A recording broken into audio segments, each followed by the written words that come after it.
అందరికీ నమస్తే అండి. Welcome to my YouTube channel. ఈరోజు టాపిక్లో భాగంగా మన ఆంధ్రప్రదేశ్లో ఏప్రిల్ 1వ తారీఖున పింఛను పంపిణీ కార్యక్రమం అనేది జరగదని చెప్పి చాలామంది చెప్తున్నారు సోషల్ మీడియాలో. అది కరెక్ట్ కాదండి. ఏప్రిల్ 1వ తారీఖున పింఛను పంపిణీ కార్యక్రమం అయితే జరుగుతుంది. అంటే ఎందుకు చెప్తున్నారంటే కనుక ఏప్రిల్ 1వ తారీఖున సెలవు దినం కాబట్టి బ్యాంక్ సెలవులు, పింఛను పంపిణీ కార్యక్రమం జరగదు అని చెప్పి చాలామంది చెప్తున్నారు.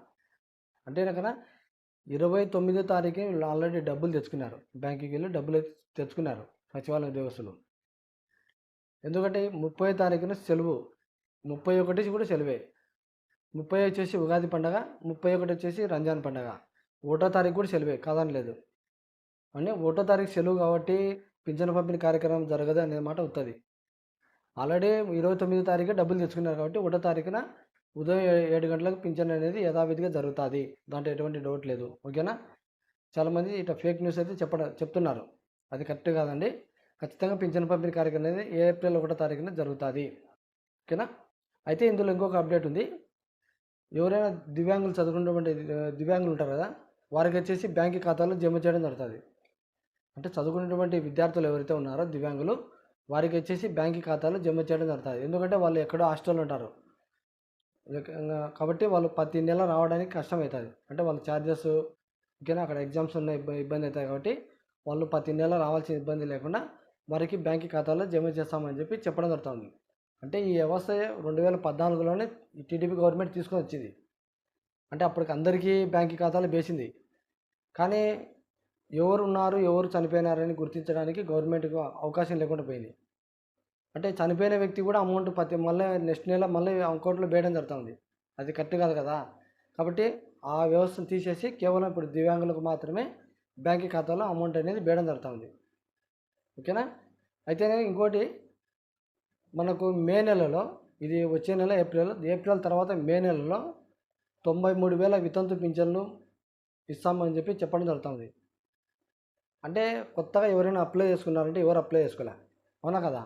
కేవలం భర్త చనిపోతే భర్త పింఛన్ లబ్ధి పొందుతూ, ఒకవేళ భర్త చనిపోతే భర్త నుంచి భార్యకు మార్చడానికి అవకాశం అయితే ఉంది. కానీ సైట్ ఓపెన్ ఇవ్వలేదు. మరి ఎట్లా ఇస్తారు? ఒకసారి మీరే బాగా ఆలోచన చేయండి. ఎలక్షన్ కోడ్ కంటే ముందు అప్లై చేసుకున్నారు. మిగతా కేటగిరీ పింఛన్లు కూడా అప్లై చేసుకున్నారు. కానీ ఎక్కువ శాతం వితంతు పింఛన్లు ఎక్కువ ఉన్నాయి. అవి ఇక్కడ అప్లై చేసుకున్నటువంటి పింఛన్లు రెండు కలిపి మే నెలలో ఇస్తామని చెప్పి మనకు మంత్రి కొండపల్లి శ్రీనివాస్ గారు అయితే తెలియజేయడం జరిగింది. ఓకేనా?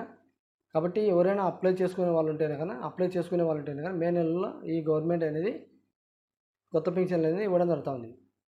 ఓకేనా? ఇంకోటి వచ్చేసి 60 సంవత్సరాలు పైబడి కలిగినటువంటి వృద్ధులకు ఒక డిజిటల్ కార్డు ఇస్తాడు. అంటే అందరికీ కాదండి, 60 సంవత్సరాలు పైబడి కలిగి ఉండాలి, అలాగనే ఒంటరిగా జీవిస్తుండాలి, ఎవరు తోడు నీడ ఉండకూడదు. ఎందుకంటే గవర్నమెంట్ అటువంటి వాళ్ళని గుర్తించి గవర్నమెంట్ వాళ్ళకు తోడుగా నిలబడి వాళ్ళకు సేవలు అనేది చేయాలని చెప్పేసి గవర్నమెంట్ ఈ డిజిటల్ కార్డు అనేది ఇవ్వడం జరుగుతుంది. అంటే ఈ డిజిటల్ కార్డు ఏ విధంగా ఉపయోగపడుతుందంటే, ఒక హాస్పిటల్కి వెళ్ళినా, ఓకేనా, ఒక బ్యాంకుకి వెళ్ళినా, ఒక ప్రయాణం చేసినా, ఇంకా ఉన్న సర్వీసులు, ఇటువంటి వాటికి గవర్నమెంట్ అనేది వాళ్ళకు క్యూలో నిలబడకుండా ఇంకా మెరుగైన సేవలు అందించడానికి ఈ డిజిటల్ కార్డు అనేది ఇవ్వడం జరుగుతుంది. అంటే వాళ్ళకు ఎవరు ఉండకూడదు, ఒంటరిగా జీవిస్తుండాలి, అటువంటి వాళ్ళకు మాత్రమే ఈ డిజిటల్ కార్డు అనేది ఇవ్వడం జరుగుతుంది. ఓకేనా? ఇది ఇప్పటి వరకు ఉన్నటువంటి అప్డేటు. ఇందులో మీరేమనుకుంటున్నారో కామెంట్ రూపంలో తెలియజేయండి. వీడియో నచ్చితే లైక్ చేసి సబ్స్క్రైబ్ చేసుకోండి. Thank you.